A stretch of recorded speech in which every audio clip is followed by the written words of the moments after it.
तर नांदेडी मठातल्या महादेवी हत्तीणीला वनतारामधून परत आणण्यासाठी जनभावना उफाळून आलेली आहे आणि हीच जनभावना दिसून येते। बैठकीनंतर मुख्यमंत्र्यांनी ही प्रतिक्रिया दिली आहे। तर वनतारामध्ये सध्या महादेवी हत्तीणीचं वास्तव्य आहे आणि तिला लवकरात लवकर पुन्हा नांदेडी मठामध्ये कोल्हापूर इथे आणण्यात यावं यासाठी तीव्र जनआंदोलन सुद्धा होतंय। तसंच हीच भावना दिसते असं फडणवीसांनी म्हटलंय। या बैठकीमध्ये एका बाजूला जरी सुप्रीम कोर्टातल्या सूचना असतील तरी सुद्धा राज्य सरकार आणि केंद्र सरकारकडून सकारात्मक अशा पद्धतीचे निर्देश देण्याबद्दल निश्चितपणे मुख्यमंत्र्यांकडे आम्ही विनंती करणार आहोत आणि त्याच्या माध्यमातून ही महादेवी हत्ती जी आहे ती नांदणी मठाला परत मिळावी यासाठी जे काही प्रयत्न करण्यासाठी जनमानसाची भावना आहे त्या जनमानसाच्या भावनेला सुद्धा सरकार सकारात्मक अशा पद्धतीचा प्रतिसाद देईल अशा पद्धतीचा विश्वास मी व्यक्त करतो। माननीय मुख्यमंत्री साहेबांनी ही बैठक या ठिकाणी आयोजित केली आहे।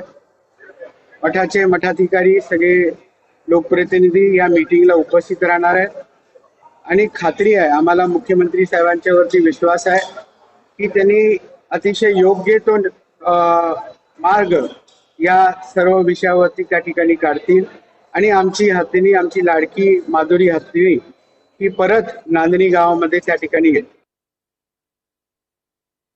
आरोग्याची जी व्यवस्था ते करू शकतात ते आम्ही आमच्या ठिकाणी सुद्धा करू, त्यांच्या काही त्रुटी असतील त्याही दूर करू, पण निश्चितपणे हाय पॉवर कमिटीच्या माध्यमातून आज परत रिव्ह्यू पिटिशन आम्ही त्या ठिकाणी जे दाखल करतोय त्यामध्ये आम्हाला सहकार्य व्हावं आणि शासनानं यामध्ये लक्ष घालावं।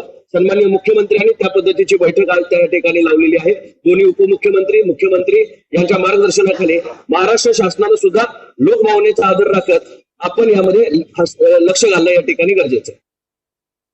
आम्ही सगळ्यांनी भावना व्यक्त केली आहे की पुन्हा जर उच्च न्यायालयाला सर्वोच्च न्यायालयाला जायला लागलं तर आपण जाऊ, त्याचा संपूर्णपणानं त्याचा जो करतील तो संपूर्ण कार्यकर्ते करतील आणि म्हणून मुख्यमंत्र्यांनी सुद्धा उद्या 10:30 वाजता मंत्रालयामध्ये बैठक बोलावलेली आहे।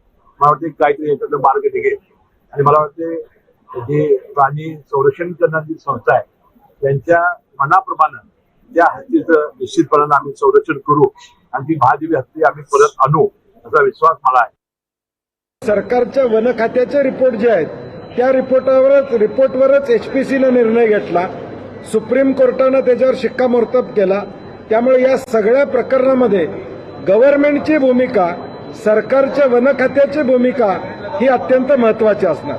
ही भूमिका जर सक्षमपणे सरकारनं मांडली सुप्रीम कोर्टात तरच हा हत्ती मिळायला आम्हाला मदत त्या ठिकाणी होणार आहे। माधुरी हत्ती ही फिजिकली फिट आहे असे वेगवेगळे 8 रिपोर्ट असताना मग ती नेमकी 48 तास प्रवास केल्यानंतर तिथं पोहोचल्यावर अनफिट कशी झाली, तिला मल्टिपल फ्रॅक्चर कसं झालं, संधिवात कसा आला, या प्रश्नाचं उत्तर वनताराकडून शासनानं घ्यावं अशी मागणी केली।